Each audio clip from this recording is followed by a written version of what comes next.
네, 안녕하세요, 여러분. 주말은 잘들 보내셨습니까? 아침에 창밖을 보니까 비가 조금 내렸는지 날이 좀 맑고 쾌청하지 못합니다.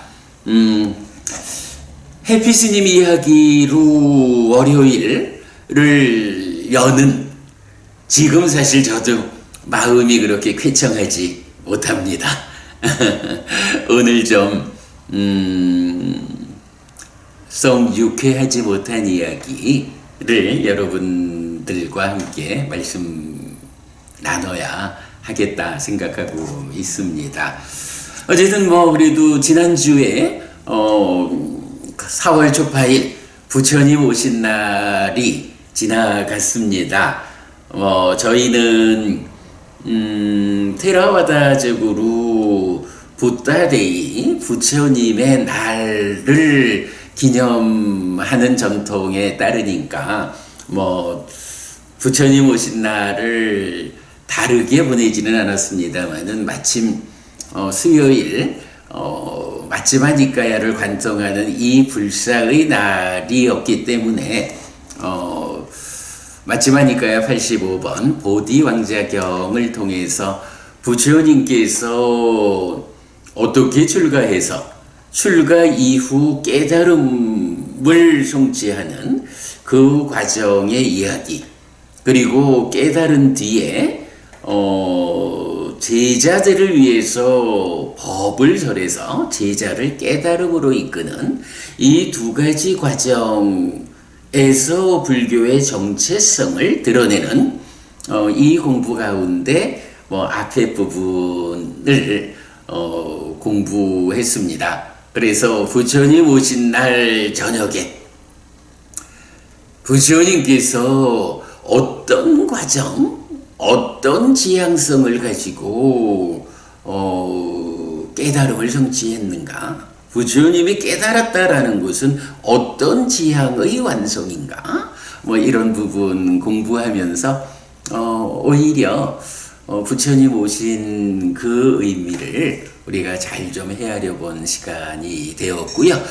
네, 테라와다적인 부타데이, 부처님의 날, 외삭 이렇게 말하죠. 내일 모레입니다. 이번 수요일이 음력으로 4월 15일 부처님 오신 날이고 깨달으신 날이고 돌아가신 날, 이 부처님 삶의 주요한 변곡점 세 가지가 4월 15일 내일 모레로 하나의 날로 모여져 있죠. 북방불교와 남방불교의 전통의 차이니까 크게 의미 두실 일은 아니지만 우리가 그렇게 알고 테라와다적으로는 음력 4월 15일 부다데이가 이렇게 오고 깨닫고 돌아가신 세 가지 변곡점을 담고 있는 날이다. 네, 이렇게 이해하시면 되겠습니다. 저희는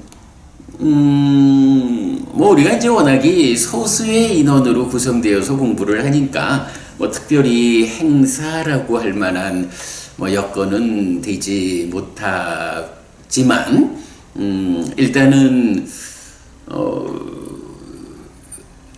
내일 모레 오전 10시에 우리 법부님들 오셔가지고 함께 부다데이의 적절한 의식을 좀 하고 제가 간략한 설법을 하고 그렇게 이제 10시부터 한 90분, 11시 반까지 마무리를 할 거예요. 그러면 이제 오랜만에 우리 법부님 몇 사람 같이 식사도 좀 하고 이렇게 부처님의 날을 기뻐하는 그렇게 이제 하루를 지낼 계획입니다. 네, 이렇게 부처님 오신 날이 됐든 부처님의 날이 됐든 지난주와 이번주 이렇게 연이어서 있어서 우리가 스승이신 부처님을 기리는 그런 주간이 되고 있습니다. 제가 지난주 월요일 날 햇빛스님 이야기에서 이렇게 연속되어 있는 부처님의 명절을 기리기 위해서 법의 등을 달자라는 주제로 말씀을 좀 드렸습니다. 자, 그 가운데 제가 중심에 두고 말씀드린 게 뭐냐 하면, 디가니카야 16번 대반열반경에서 알려주는 말씀이죠. 부처님에 대한 최고의 예배, 으뜸가는 예배 방법이 무엇냐? 라는 부분이죠. 그래서 지난주 말씀 조금 좀 읽어드리자면, 최고의 예배, 가르침에 일치하는 법을 실천하고 여법하게 실천하고 법을 따라 행하며 머무는 비구나 비구니나 남신자나 여신자가 열애를 최고의 예배로 존경하고 중히 여기고 우러르고 예배하고 흠모하는 것이다 라고 경을 소개했고, 그래서 불교 신자에게 부처님을 기리고 예배하는 으뜸의 방법은 가르침에 일치하는 법을 실천하는 것입니다. 가르침에 일치된 법을 배워 알고 법에 맞는 실천으로 법을 따르는 사람이 으뜸의 불교 신자라는 것을 알 수 있습니다. 물론 신행의 관점에서 부처님 오신 날 또는 부처님의 날 등 특별한 기념일을 맞아 더욱 믿음을 확고히 하고 드러내기 위해 연등을 달고 제등 행렬을 하는 등의 행사도 필요하지만, 이런 행사도 일상의 으뜸 예배 위에서 행해져야 한다는 점을 설명하였습니다. 라고 중심되는 이야기를 이제 말씀을 드렸습니다.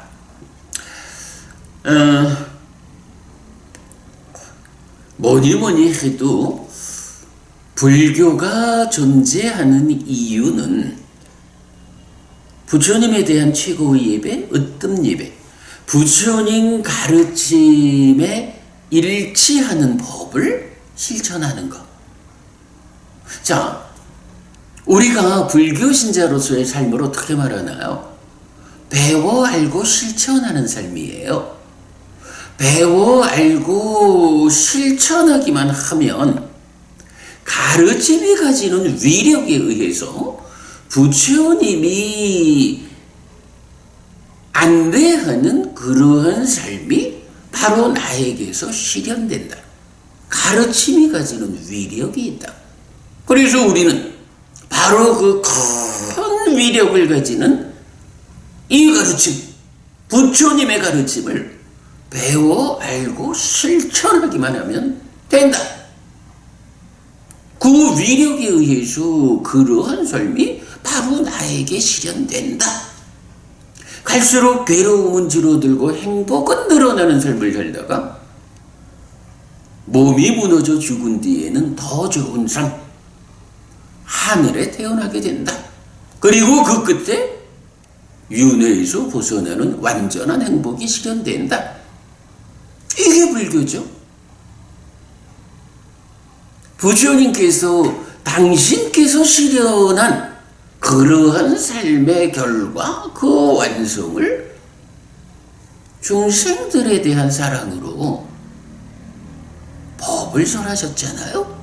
범행을 드러내 보여주셨잖아요.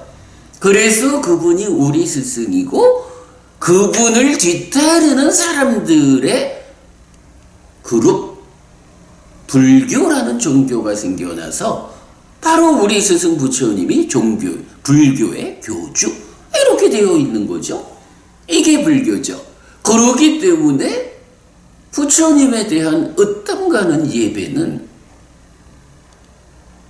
이것저것 부처님한테 바치는 그런 예배가 으뜸되는 것이 아니고, 오직 부처님께서 우리에게 의도하신 바, 내 제자들이 모두 이 가르침에 의지해서 그대들의 삶이 향상하라. 갈수록 괴로움은 줄어들고 행복은 늘어나는 삶을 살아라. 라는 이 부처님의 의도에 맞게 우리가 설하신 가르침 그대로에 일치하는 삶을 살아내는 것. 그게 바로 가르침에 일치하는 법을 실천하는 것. 요거지요.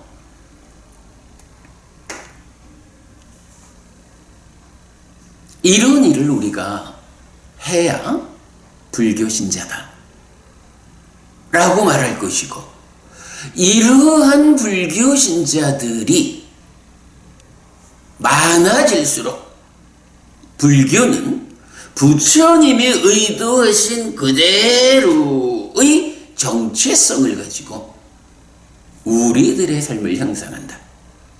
이 우리들이 확장되는 만큼 우리 사회가 가르침에 의지해서 안전하고 평화로운, 갈수록 더 좋아지는 이런 사회가 된다.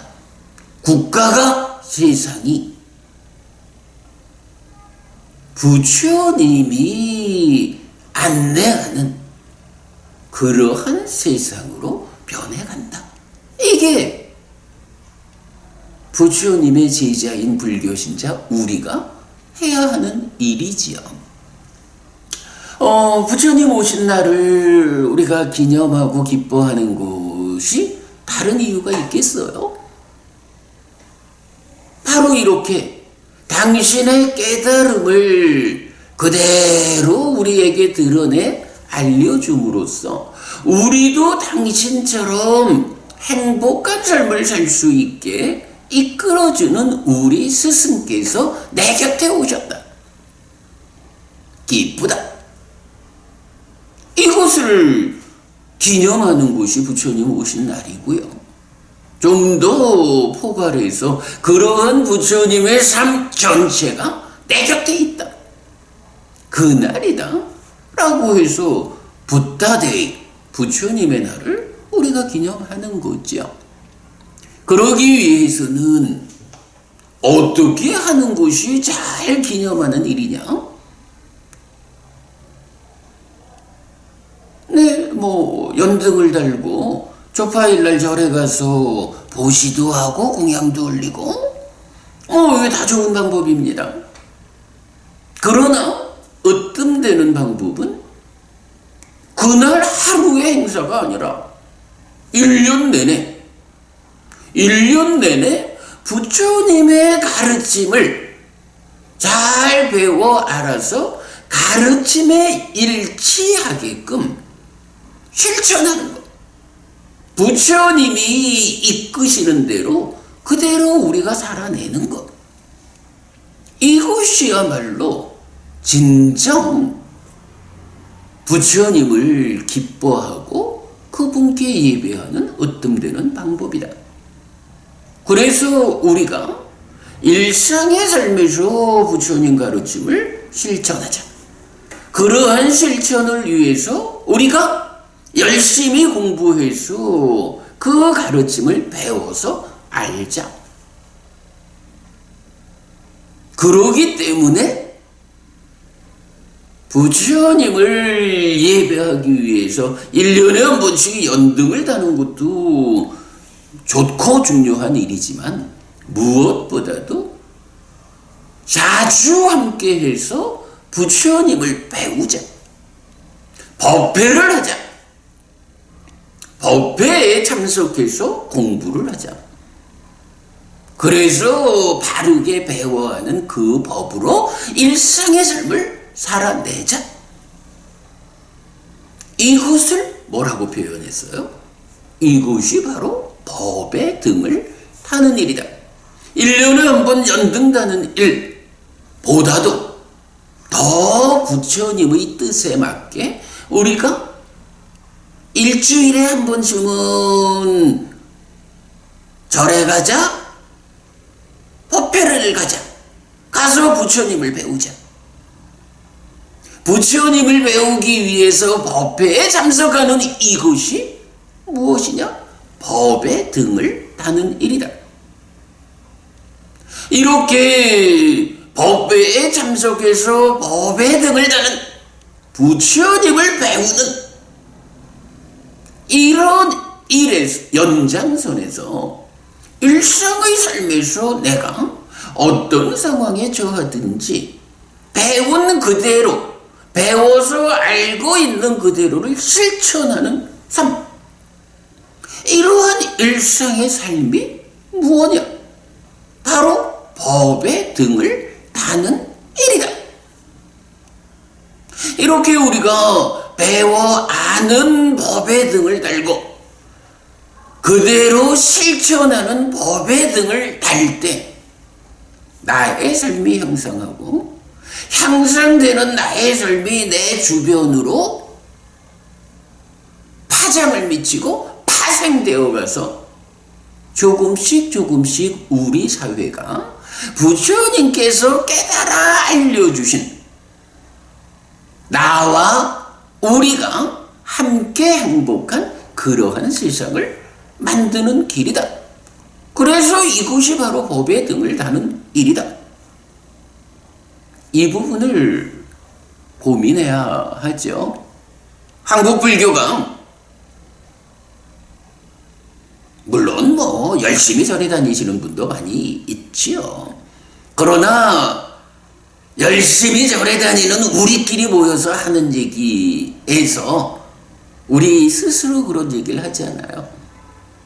초파일불장. 1년에 한 번 절에 가서 등 하나 달고 나면 1년 동안 불교 신자로서 할 바는 다 했어. 이런 사람들이 주가 되어 있는 한국 불교의 현실이지요. 그럴 때에 어떤 일이 생기느냐? 시간이 갈수록 한국 불교는 그 위상이 자꾸 줄어든다.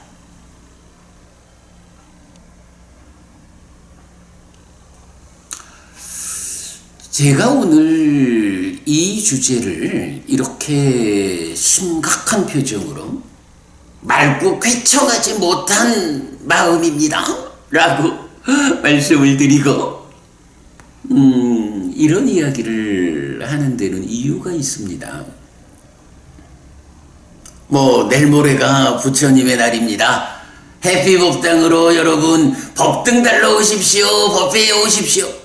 이 말씀 드리려는 거 아닙니다. 사실은 지난 주말에 어떤 법부님께서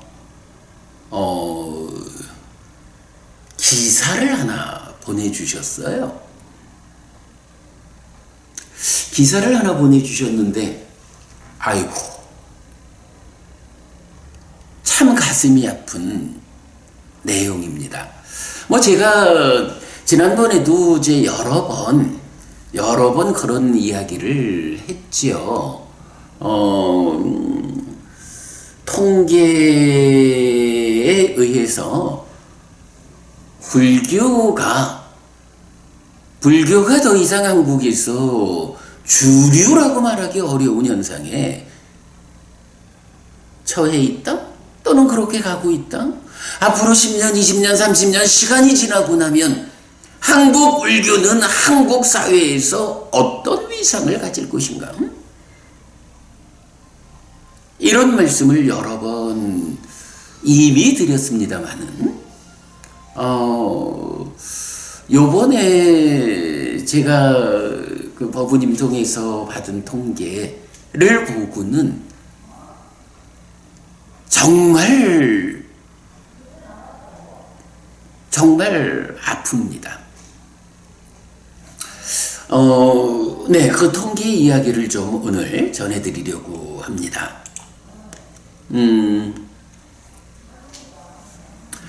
갤럽 조사입니다. 갤럽에서 조사한 거니까 나름대로 신빙성 뭐 오차 범위 안에서 그런 신뢰를 갖는다고 봐야겠죠.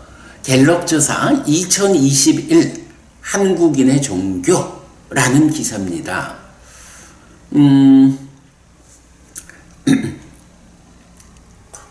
네, 한국인의 종교 개신교 17%, 불교 16%, 천주교 6% 이렇게 되어 있어요. 2017년도인가요? 개신교가 1000만 명 정도, 불교가 700만 명 정도, 천주교가 300만 명 정도인가? 이래 되었었죠. 그럴 때에 개신교와 천주교를 합쳐서 한 1300만, 불교가 한 700만, 이러면 뭐 1300과 700이니까 대략 그리스도교가 불교의 통계적인 숫자로 2배 가까이 된다.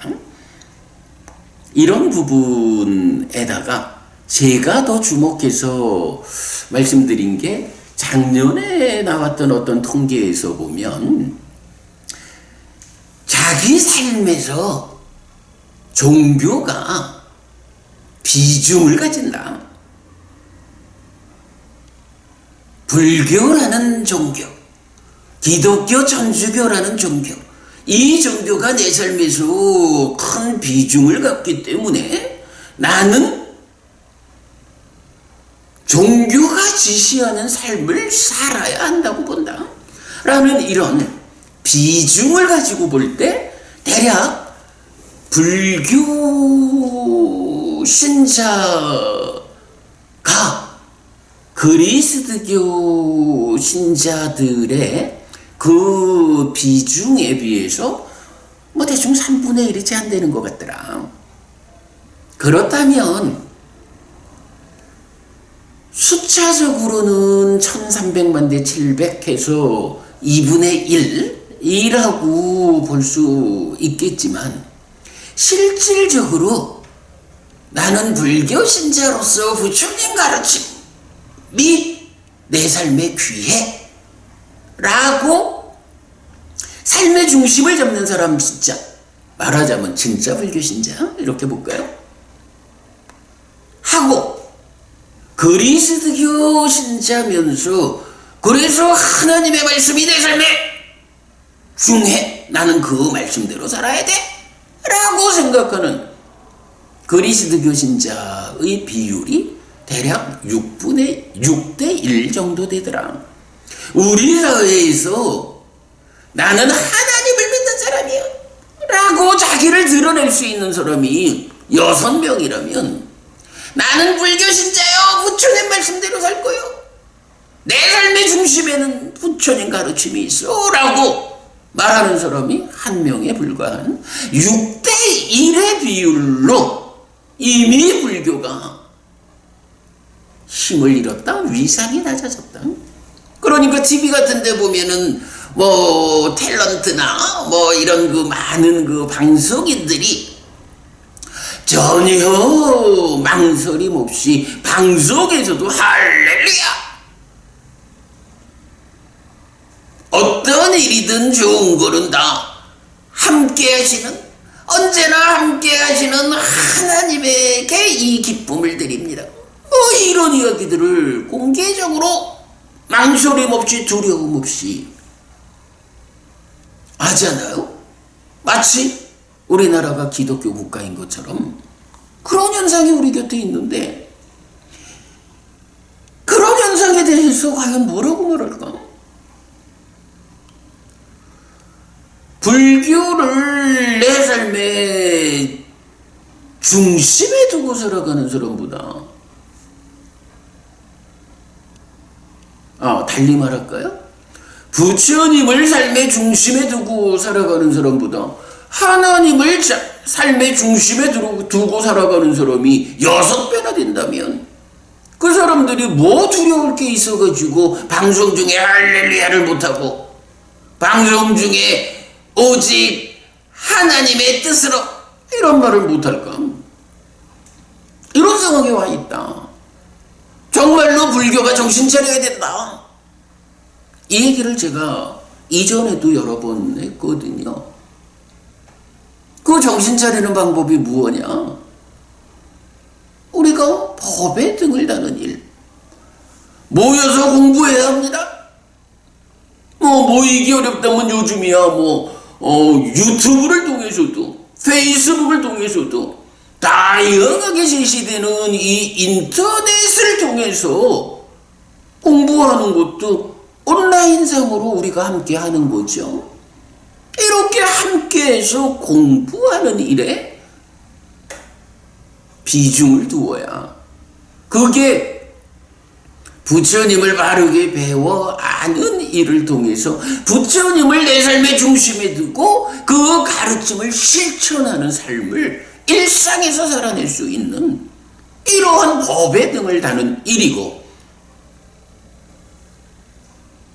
이러한 법의 등을 다는 사람들이 많아져야 6대1의 비율이 5대1로, 4대1로, 3대1로, 2대1로, 1대1로, 1대2로 역전이 되는 이런 일을 우리가 생각할 수 있죠.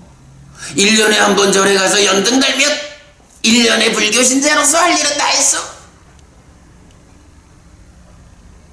이런 사람들로서 구성된 불교 신자가 그 일을 할 수 있을까? 정말 아픈 것은 그런 불교 신자들을 다 따져봐도 이미 숫자적으로도 절반밖에 미치지 못하는 이런 현상, 우리가 놓치지 않아야 되죠. 주목해서 앞장서는 사람들로부터 이 상태를 바꾸기 위해서 이제 액션을 취해야 하지요. 그런데요, 사실은 요번에 지금 말씀드리는 갤럽조사 2021 한국인의 종교 이 통계에서는요, 제가 이전에 말씀드리던 대략 6대1밖에 안 되는 게 현실이다 라는 이것보다 더 심각한 상황을 사실은 보여주고 있어요. 그 내용 지금부터 소개해 드릴게요. 대충 이런 이야기입니다. 갤럽조사 보면 비종교인은 종교에서 더 멀어진다. 우리 사회에 종교인의 숫자가 줄어드는데 종교가 없는 비종교인은 종교로부터 훨씬 더 멀어진다. 여러분 요거. 그 다음에 불교는 고령층, 영남지역, 개신교는 청년층 이외 지역에서 상대적 강세를 보인다. 이미 숫자적으로도 역전되어 있는 이 상태에서 불교 신자를 구성하는 숫자는 고령층에 집중되고 영남 지역에 집중된다. 반면에 개신교는 청년층과 영남 이외의 지역에서 상대적으로 강세를 보인다. 우리가 늘 걱정하는 거죠. 노인네들만 많은 불교. 세월이 가면서 그분들이 돌아가시고 나면 그분들을 이어서 불교에 새로운 불교 신자가 유입되지 않는 이런 현상, 늘 우리가 걱정하고 있는 거죠. 그렇게 나와 있고요. 남성보다 여성, 고연령일수록 종교 믿는 사람이 많다. 이건 종교 이야기고, 20, 30대의 탈종교 현상이 가속된다. 라고 해서 불교뿐만 아니라 그래도 삶에 대한 관점에서의 종교의 필요성, 이 부분을 거부하는 젊은이들이 많다, 가속된다 라는 거고요. 비종교인의 호감 종교가 불교가 20%고 천주교가 13%고 개신교가 6% 이렇게 이제 요약이 되어 있어요. 글쎄, 불교 신자들은 그 말을 해요. 비종교인들이 불교에 가장 호감을 갖는다. 이거 잠재적인 불교 신자다. 이 얘기하는데 저는 이거 관점을 달리해요. 불교가 얼마나 자기 정체성을 드러내지 않으면 종교의 필요성을 보지 못하는 비종교인들 입장에서 불교는 뭐 그렇게 종교적인 어떤 자기 특성을 드러내지 않으니까 종교 중에는 그래도 불교가 말하자면 가장 비종교적이요. 그래서 불교가 좀 그나마 호감이 가. 천주교 그 다음이고 개신교 그 사람들은 너무 그 자기 종교적 특성을 강하게 드러내. 그래서 싫어. 이래 말하는 거예요. 이거요. 비종교인들이 불교에 호감을 갖고 있다라는 이런 비유를 가지고 그래도 불교에 희망이 있어. 종교를 갖지 않은 사람들이 불교에도 호감이 있잖아.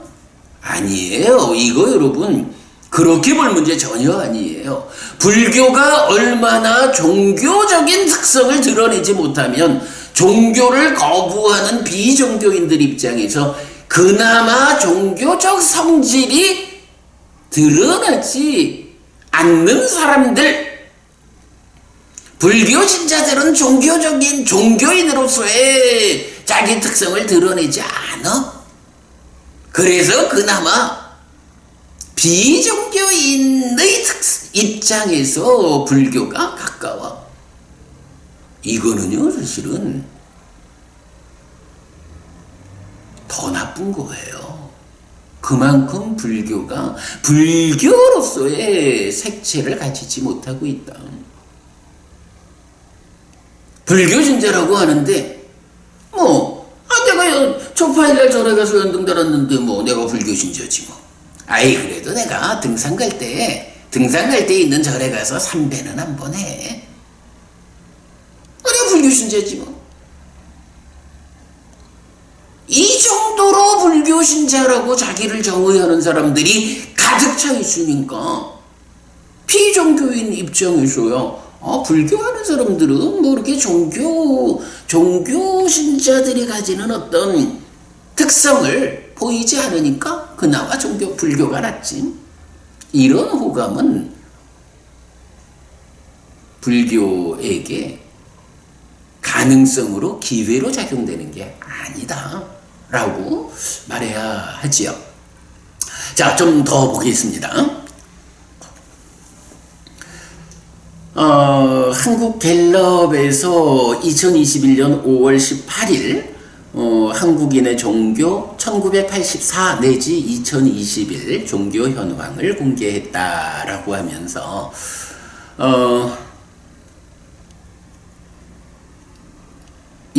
앞에서 소개한 종교인 비율, 그러니까 성인 중에 종교인 비율이 2004년도에 54%가 2014년도에는 50%로 줄어들더니 금년에는 40%로. 그러니까 한국 국민 중에 종교를 가진 사람이 40%예요. 60%는 종교가 없어요, 아예.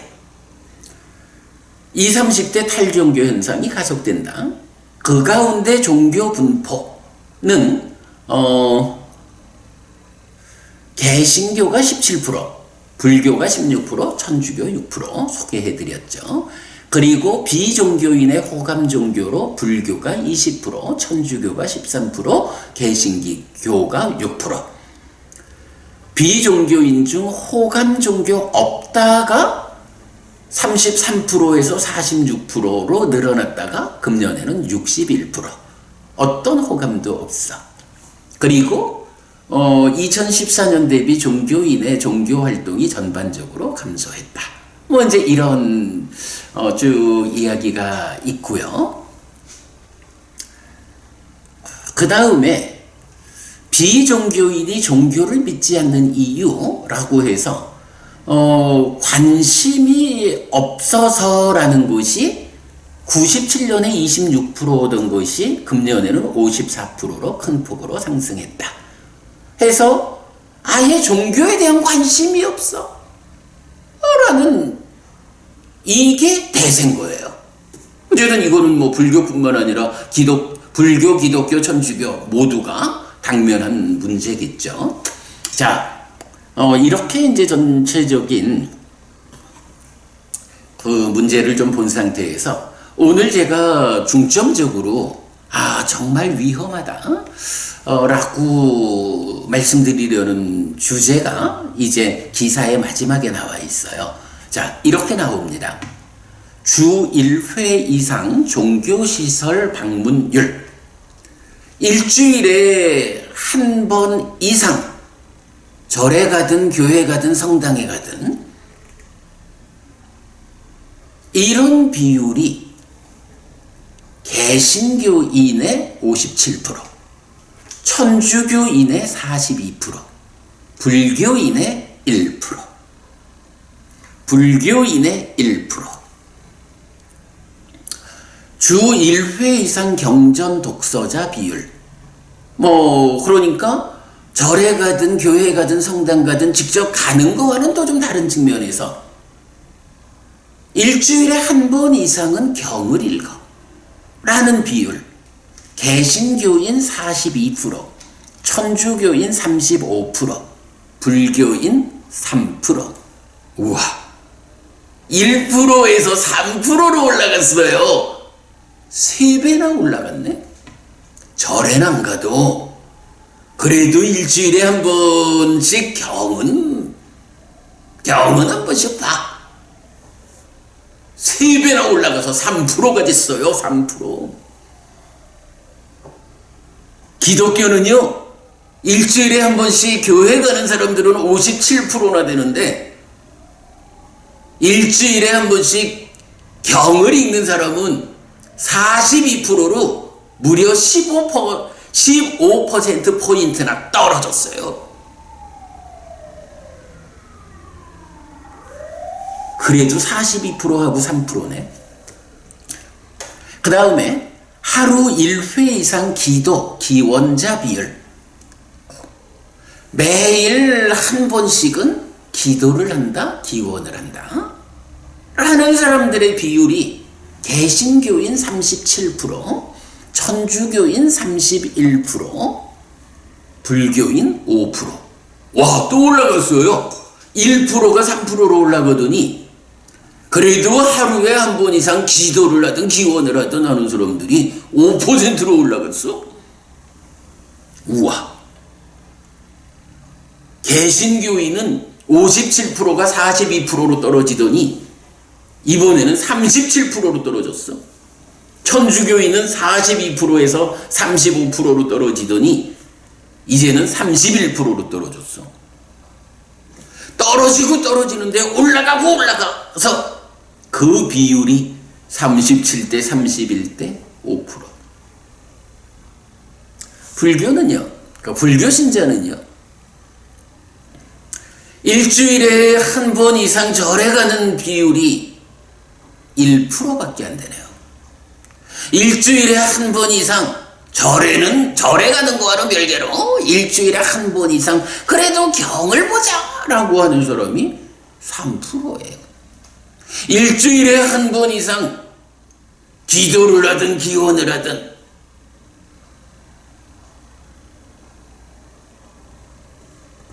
5%예요. 네, 5%예요. 이걸 우리가 어떻게 봐야 합니까?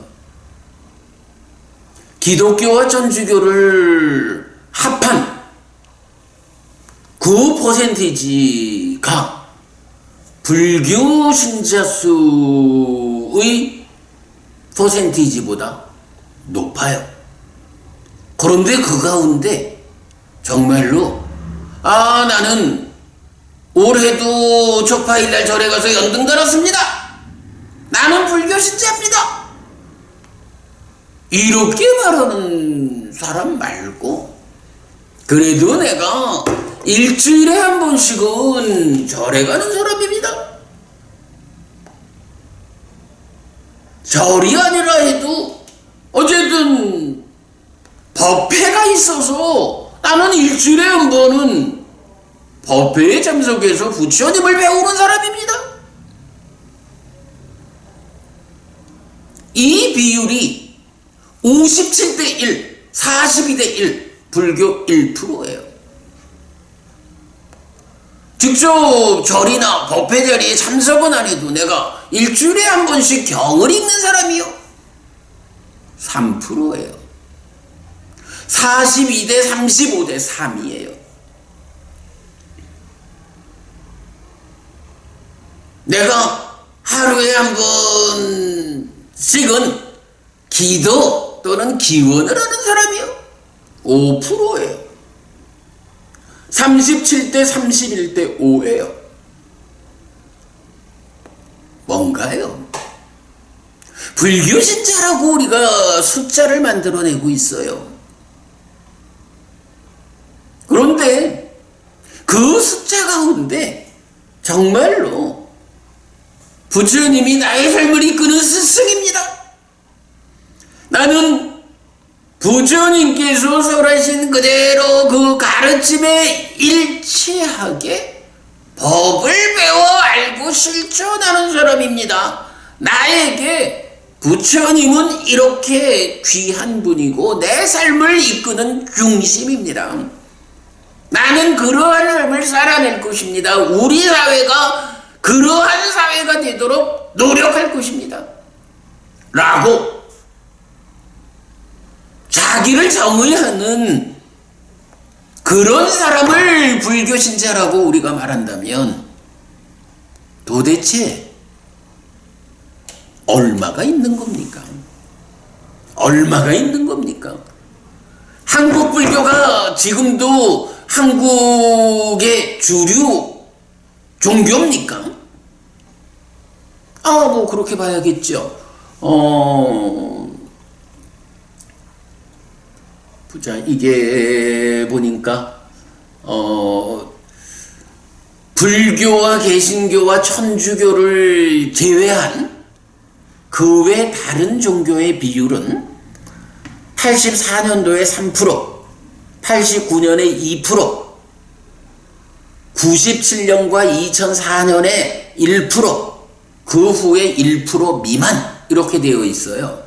그러니까 불교와 개신교와 불교와 개신교와 천주교 세 개 종교가 현재 한국의 종교 인구의 99% 이상을 차지해요.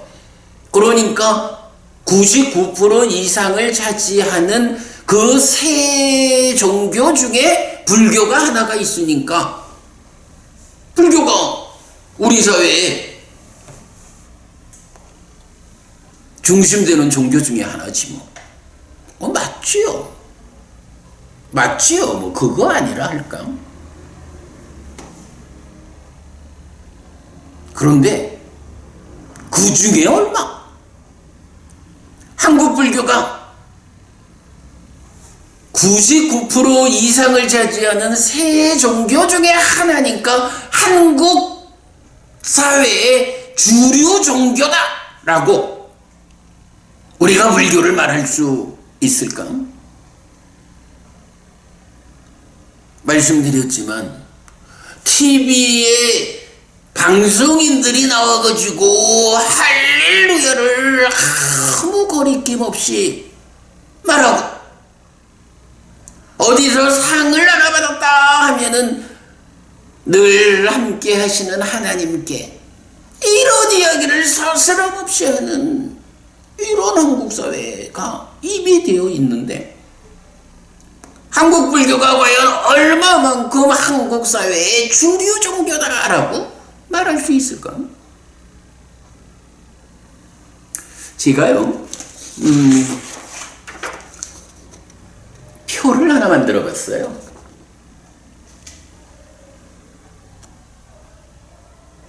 네, 갤럽 조사 한국인의 불교, 불교, 개신교, 천주교.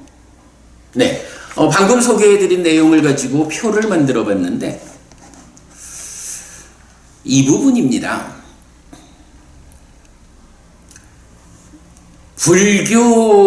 종교인의 숫자, 그 비율로 보면은 불교와 개신교와 천주교가 16%, 17%, 6%.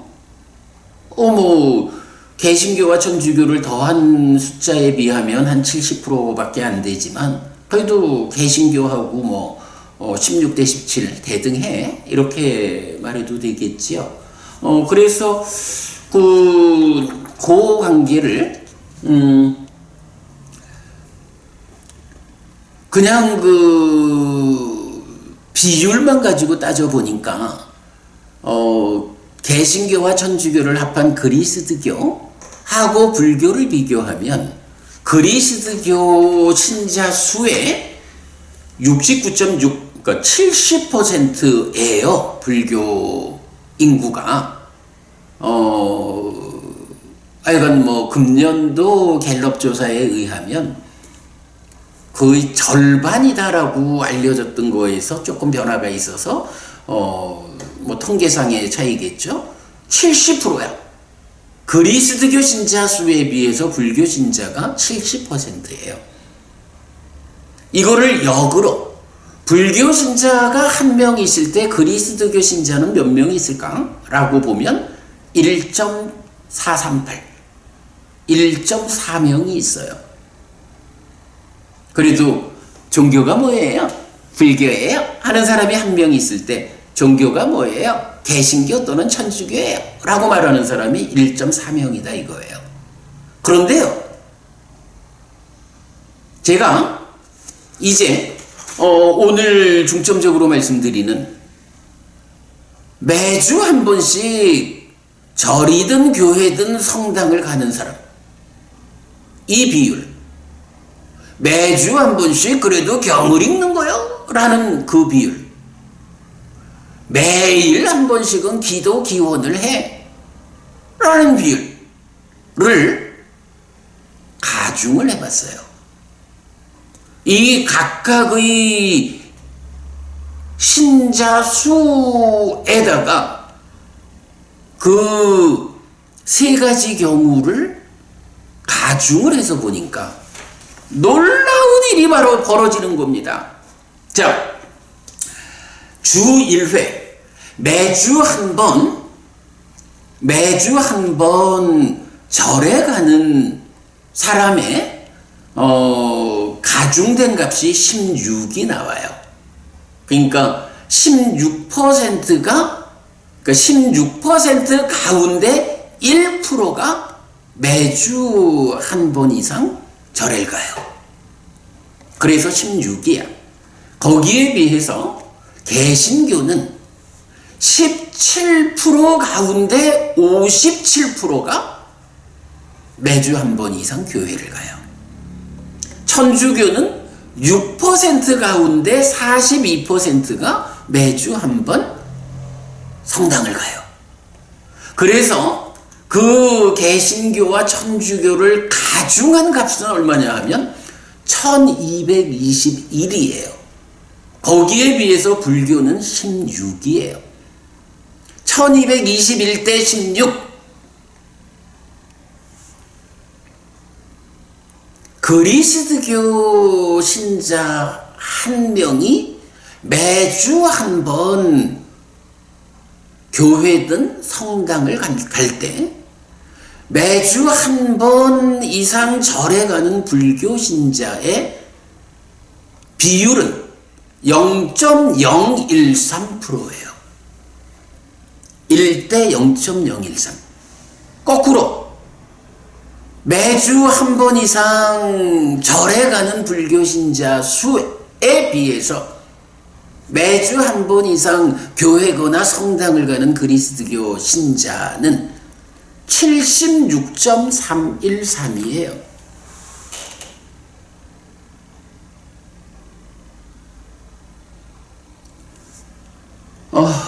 그 얘기 많이 하죠. 몇만 명씩 모이는 교회가 몇 개가 있고. 예를 들어서 그냥 개념적으로 말하면 일주일에 한 번 법회가 이루어지는데 불교 신자 100명이 그 법회에 참석한다 라고 하면 동일한 개념으로 일주일에 한 번 하나님한테 기도하러 교회든 성당이든 가는 사람은 100 곱하기 76이야. 7630명이 교회든 성당을 가는 거예요. 절에 가는 사람 100명일 때 매주 한 번씩, 그러니까 매주 한 번씩 대표적으로 법회를 한다 하면 절에 모이는 사람이 100명일 때 교회와 성당을 합쳐서 모이는 사람이 7630명이요. 76.3 대 1의 비율로 매주 한 번 종교 집회에 참석하는 비율이 구성돼요. 76 대 1. 여러분, 이게 지금 한국 불교의 현실입니다. 76 대 1. 그러니까 교회나 성당이 7600명이나 모여가지고 찬송가를 부르면서 그들대로의 기쁜 종교 행사를 할 때 절에는 100명 모여서 종교 행사를 하는 거예요. 매주 한 번. 그런가 하면 또 어쨌든 중요한 거는 교리죠. 매주 한 번은 경을 읽는다 하는 이 비율을 같은 방법으로 가중평균을 내보니까 기독교나 천주교 신자가 한 명이 일주일에 한 번 이상 경을 읽는다라고 할 때 불교 신자는 0.052명이 일주일에 한 번 이상 경을 읽어요. 거꾸로 불교 신자 한 명이 일주일에 한 번 경을 읽는다라고 할 때 그리스도교 신자들은 19.25명이 일주일에 한 번 이상 경을 읽어요. 19대 1이에요. 공부하자. 부처님을 배우자. 불교 신자니까 부처님을 배워야 알아야지 해서 일주일에 한 번이라도 내가 이게 어떤 경이든 하여간 불교를 포괄해서 일주일에 한 번 경을 읽는 사람이 불교가 한 명일 때 기독교 천주교 합하면 19명이 일주일에 한 번 하나님을 배우자고 경을 읽는 거예요. 하나님을 배우자는 19명이 있을 때 부처님을 배우자라는 사람이 한 명이 있는 거예요. 19대 1이요. 우리 사회가 어떤 가치가 보편화될 것이냐 하는 측면에서 아니 부처님을 배워 알아서 우리 사회의 보편적 가치로 세우자라는 사람이 한 명일 때 하나님을 배워 알아서 우리 사회의 보편적 가치로 세우자 하는 사람이 19명이요. 우리 사회가 어디로 갈까? 당연한 거 아니겠어요? 그리 가겠지 뭐. 지금 이런데 더구나 그나마 불교 신자는 고령층 위주로 되어 있고 개신교는 청년층이 더 강세를 보인다. 이런 구성의 차이를 생각한다면 누가 더 많이 죽겠어요? 당연히 고령층이 많이 죽을 거 아닌가? 10년이 가고 20년이 가고 30년이 지나면 그때 이 비율은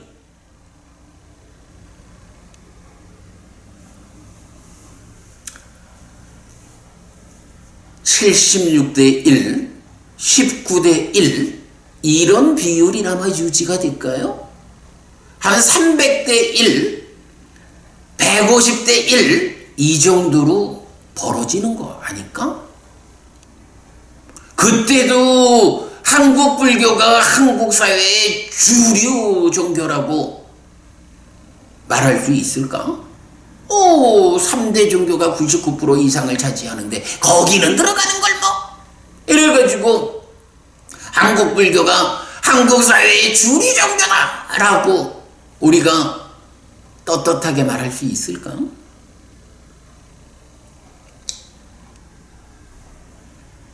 그나마 조금 가중 비율이 덜 부끄러운 게 매일 한 번 이상 기도를 하거나 기원을 하거나 같은 방법으로 가중을 하니까 그리스도교 신자가 하루에 한 번 기도를 한다 라고 할 때 불교 신자는 하루에 한 번 이상 기도하는 그리스도교 신자가 한 명이다라고 할 때 불교 신자는 0.098, 0.1명이요. 거꾸로 하루에 한 번 이상 기도 기원을 하는 불교 신자가 한 명일 때 그리스도교에는 10명이요. 기도 기원이라는 형태로 자기를 이끌어가는 그 비율조차도 10대 1이요.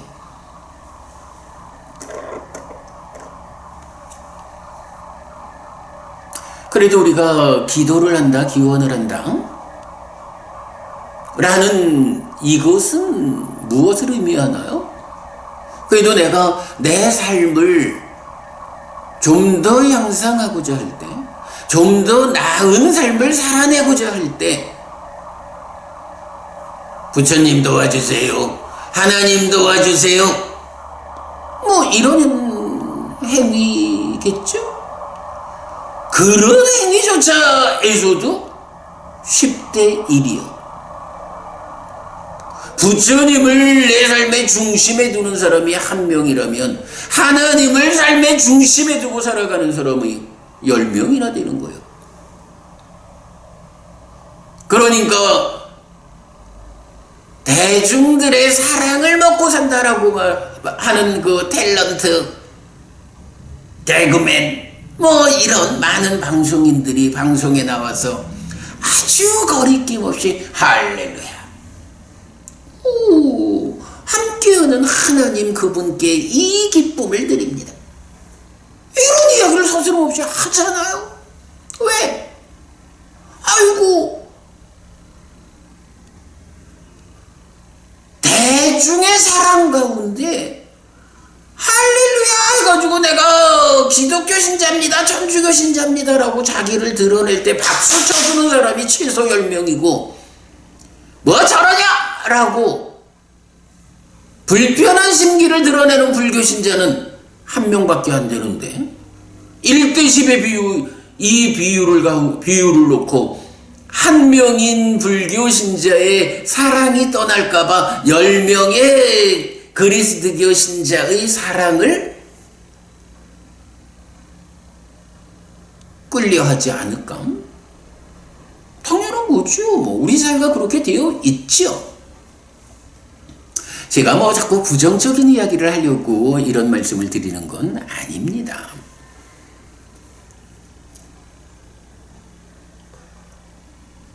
어쨌든 우리가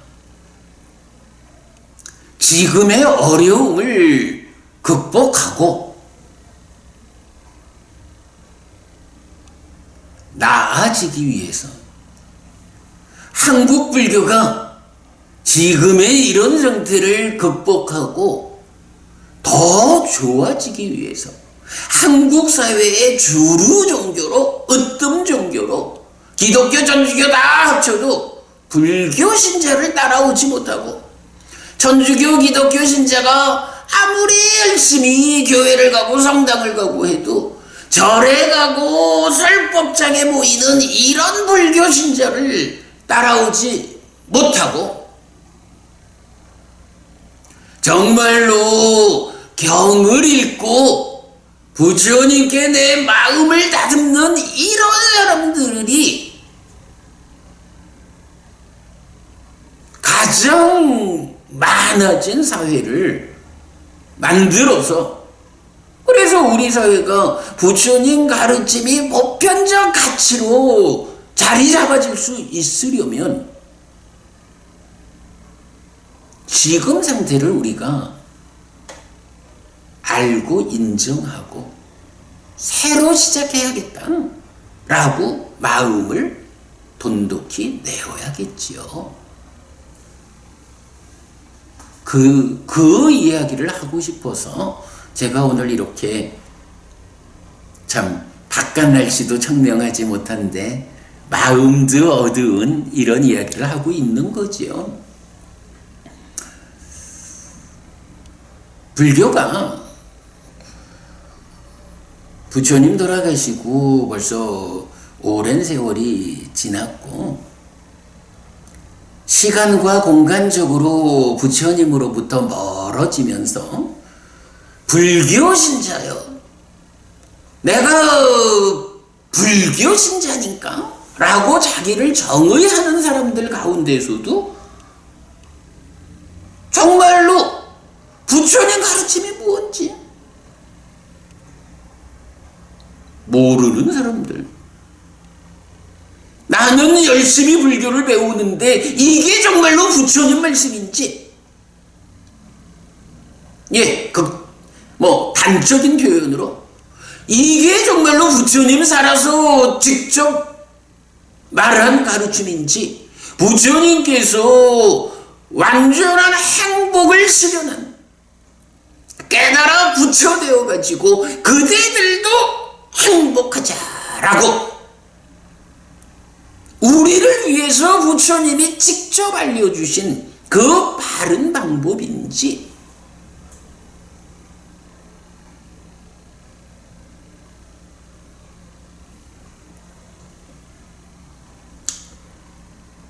주목해야 하지요.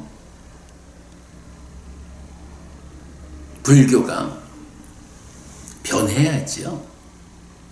시간과 공간의 측면에서 부처님으로부터 멀어지다 보니까 불교, 부처님을 교지로 하는 종교여, 부처님 가르침을 뒤따르는 사람들의 모임이여, 그게 불교여 라고 말은 하지만 정작 우리 곁에 불교의 교주, 가르침의 주인인 부처님은 우리 곁에 있는가?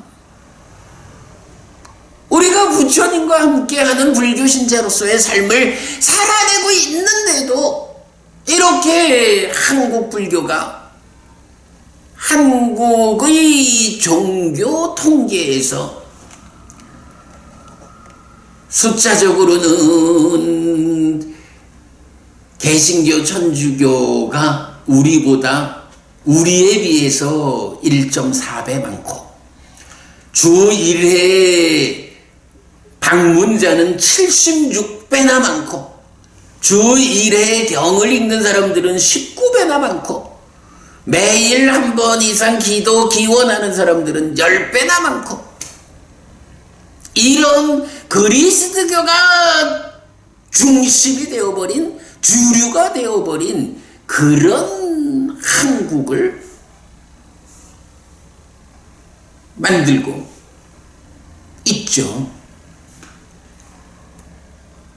과연 우리가 부처님 살아서 직접 설하신 불교를 정의하는 그 가르침 위에 살고 있는데도 이런 현상이 생겨났을까? 이게 일제시대부터 또는 특히 6.25를 기점으로 전쟁 이후에 원조물자의 배포라든가 여러 가지 산업화 과정에서 기독교 중심으로 산업화가 되어야만 했던 그것만이 한국 불교가 지금 이런 위상을 가지게 된 원인일까? 저는 그렇게 보지 않습니다. 외적으로는 그런 전후의 경제 발전의 과정, 국제적으로 기독교에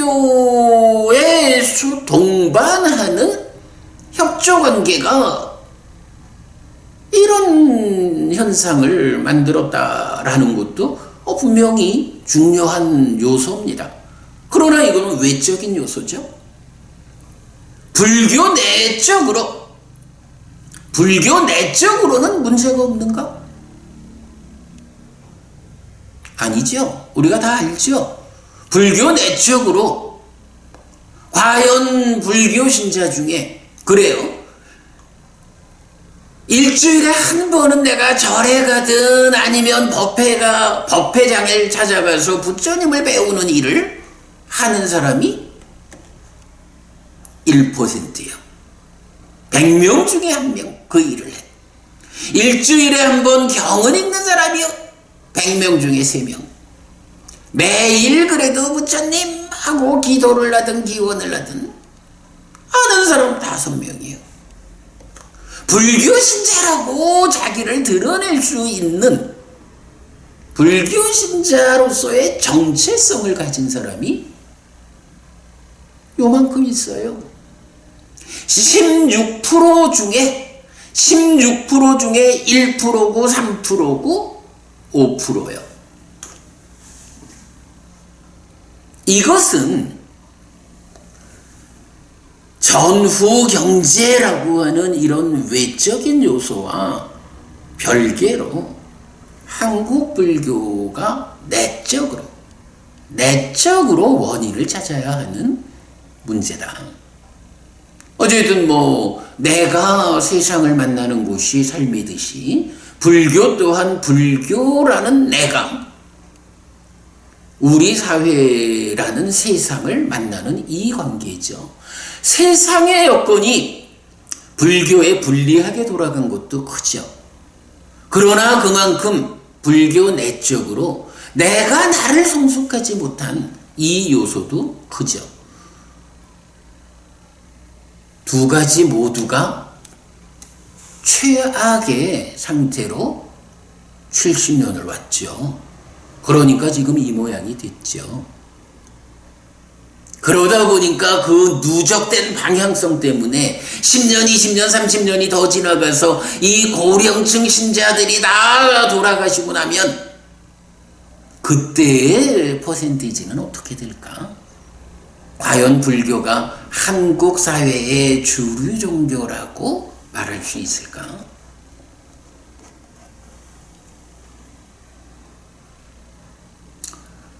이렇게 봐야지요. 많은 사람들이 그 얘기를 합니다. 인도가 이슬람의 침공을 받아서 몇백 년, 힌두교도 이슬람의 탄압에 의해서 역할을 못했고 불교도 이슬람의 탄압에 의해서 역할을 못했어요. 그러다가 한 400년 지나가지고 이슬람이 물러가면서 인도가 자신의 종교가 되살아날 때 힌두교는 살아났는데 불교는 못 살아났다. 인도에서 불교가 되살아나지 못한 원인이 무엇일까?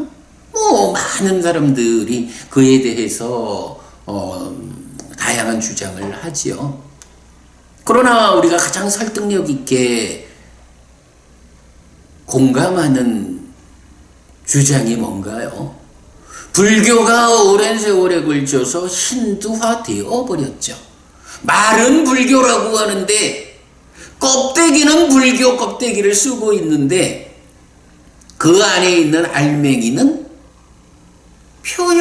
껍데기로 표현만 달리하지 이미 힌두화되어서 힌두교 신들에 대한 기도 기원,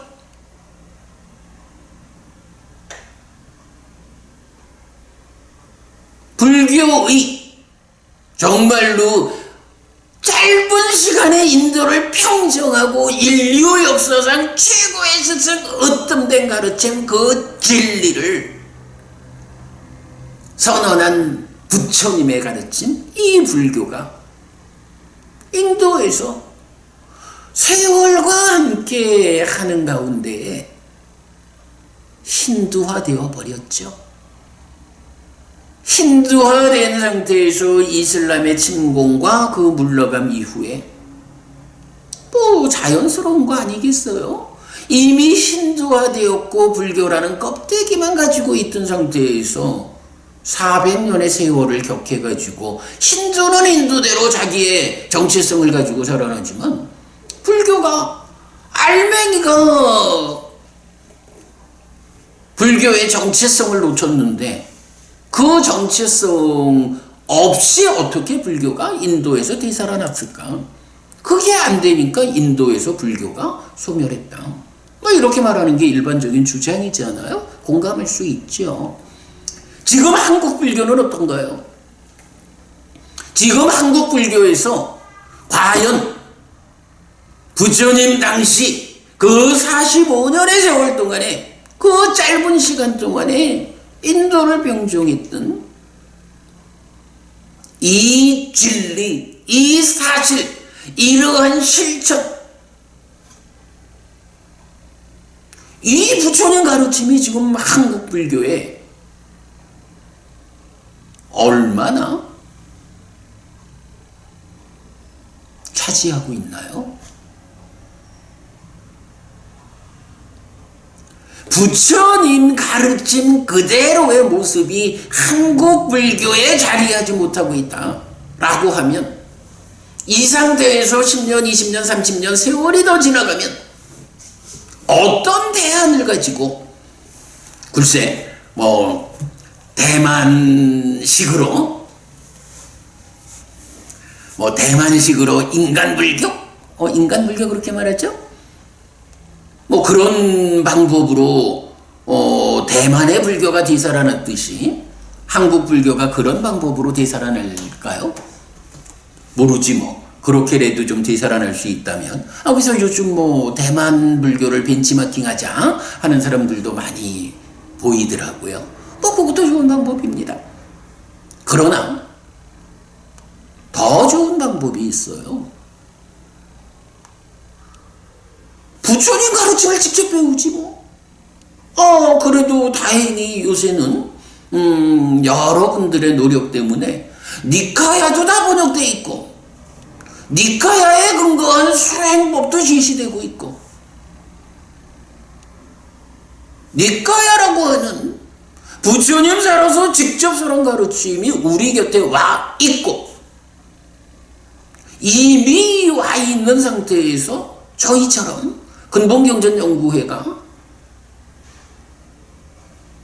오히려 아비담마나 주석소나 정정도론의 관점조차도 배제하고 니카야로 직접 니카야를 해석하자. 그래서 부처님 살아서 직접 설한 가르침의 본질을 드러내자. 가르침의 진정에 접근하자.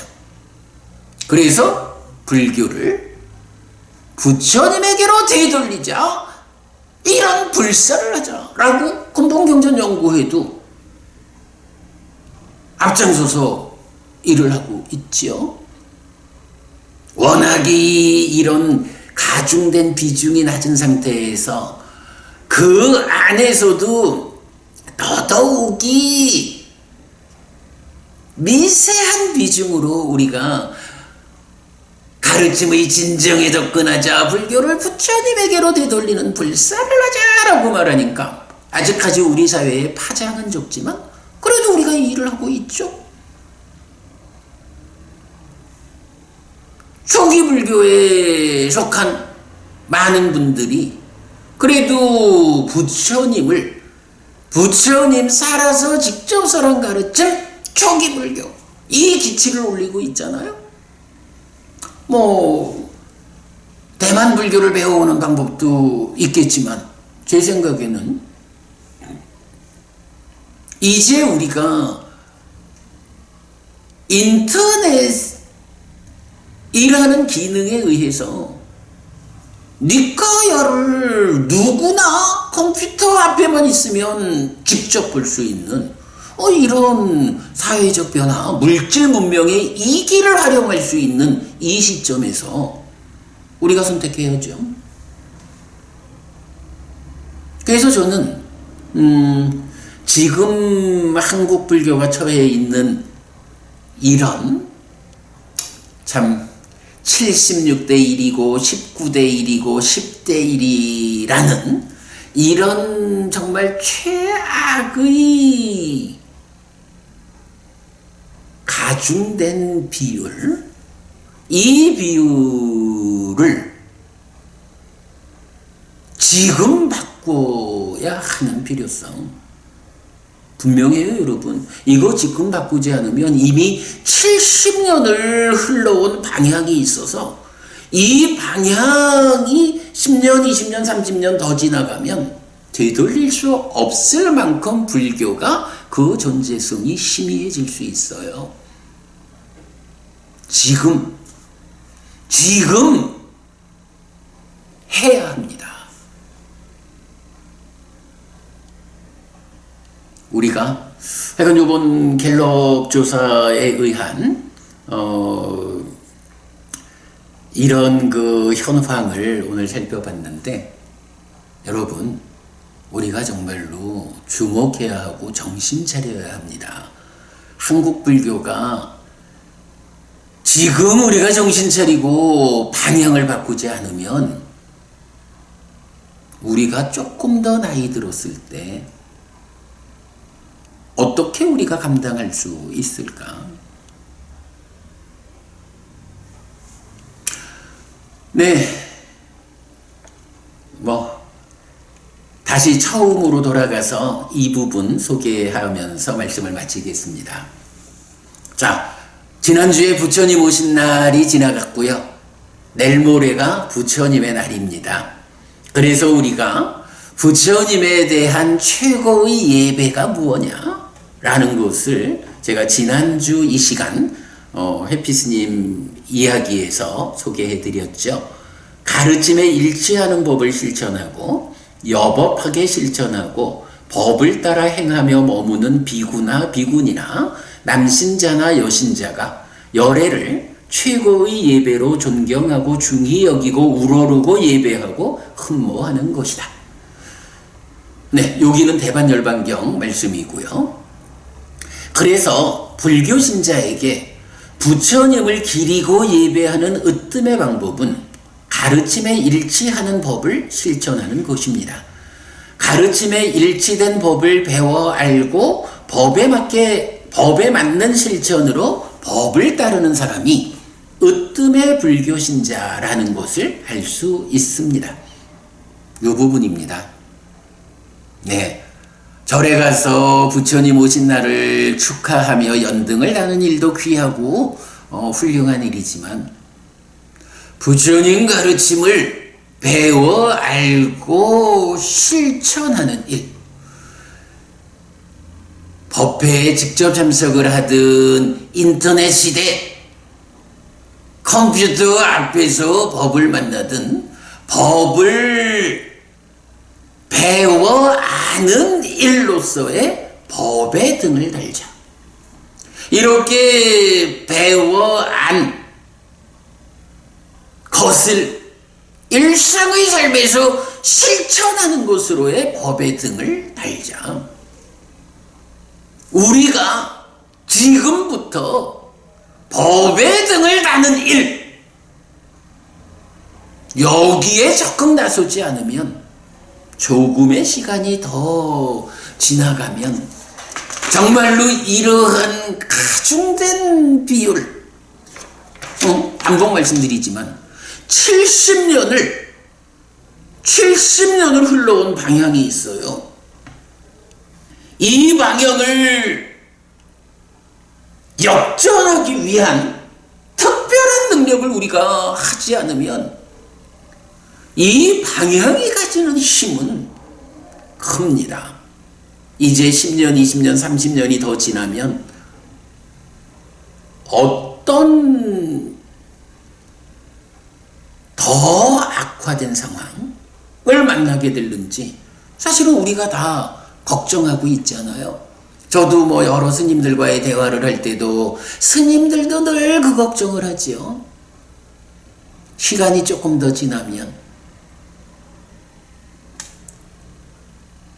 출가자는 더더욱이 없어서 주지 맡을 스님도 부족한 상황, 뭐 이런 걱정도 하고, 출가자가 없다라고 하는 것은 그야말로 불교의 정체성을 이어가지 못한다 라는 상황으로까지 걱정을 하지요. 제가자가 줄어드는 만큼 불교를 외호하지 못하죠. 가르침을 외호하지 못하죠.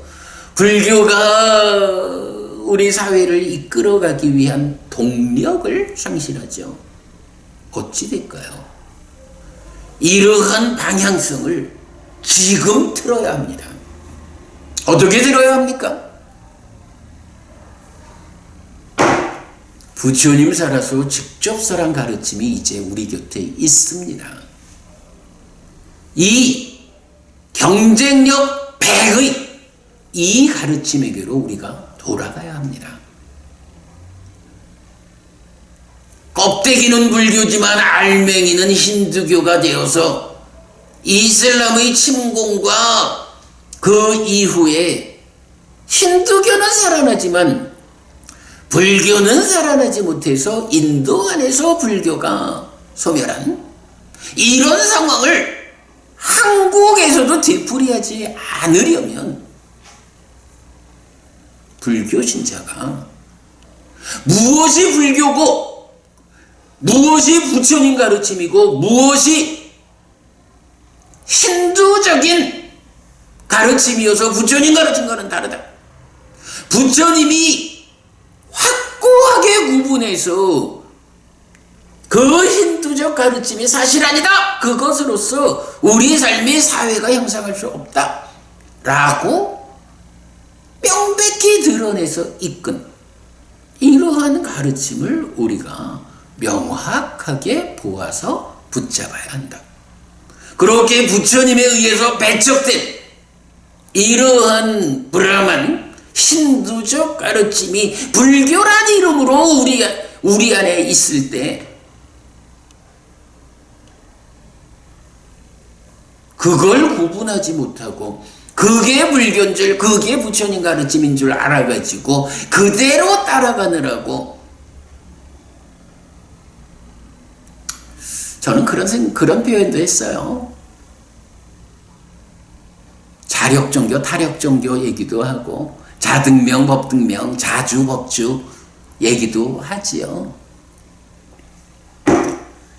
기도하는 일로 신행을 삼자라고 하면 그래도 불교 신자 중에 불교가 타력종교라고 말하는 사람은 잘 없지요. 자기가 불교를 믿기는 타력적으로 믿고 있으면서 그래도 불교는 자력종교다 이렇게 말하지 않아요? 자력을 말하면서 타력을 하는 종교하고 100% 타력을 주장하면서 타력을 하는 종교하고 누가 더 타력적인 면에서 앞설까? 자력 종교입니다. 스스로 해야 합니다. 라고 말하면서 기도하는 불교하고 하나님에 의해서 창조되었기 때문에 하나님한테 기도하는 일로 해결해야 합니다. 라면서 기도하는 기독교, 천주교하고 기도하는 측면에서 누가 앞설까? 이제 불교가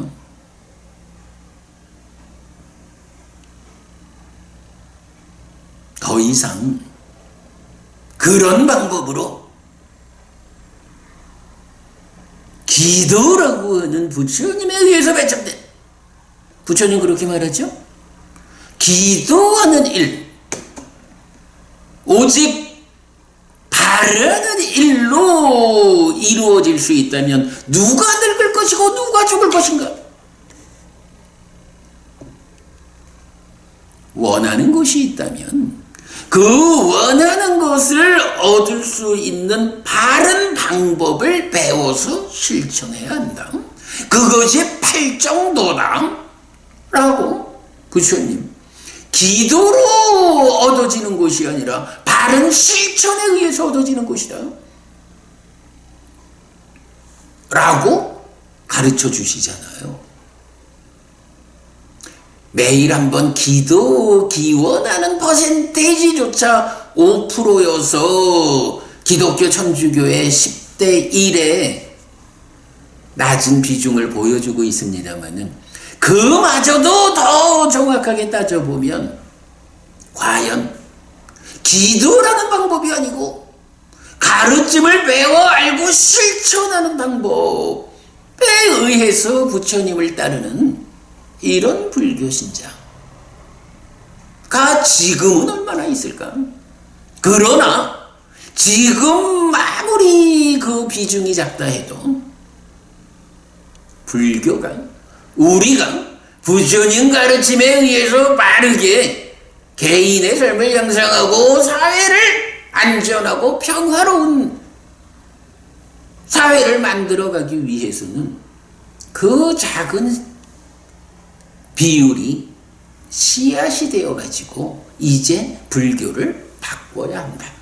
70년을 내려온 이 흐름을 역전시키기 위해서는 오직 하나, 부처님 살아서 직접 설한 가르침, 껍데기만 불교고 알맹이는 신두화되어 있는 이런 상태를 배격하고 껍데기도 알맹이도 부처님인 이런 불교를 배워 알고 실천하는 일, 그 일로 우리가 나아가야 한다. 이것이 법의 등을 다는 일이다. 지난주 4월 주파일 연등을 달았다면 내일 모레 부처님 오신 날 우리 모두 법의 등을 달자. 에고, 제가 또 유튜브를 배터리만 쓰려고 했더니만 배터리가 꺼져가네요. 꺼지겠네. 마치겠습니다. 네, 여러분, 오늘 이렇게 해피스님 이야기 법의 등을 달자 두 번째 이야기 말했습니다. 우리가 정말로 놓치지 않아야 합니다. 이 상태에서 지금 방향을 꺾지 않으면 우리의 미래, 불교의 미래를 보장할 수 없다. 네, 오늘 여러분 이렇게 말씀드렸습니다. 고맙습니다.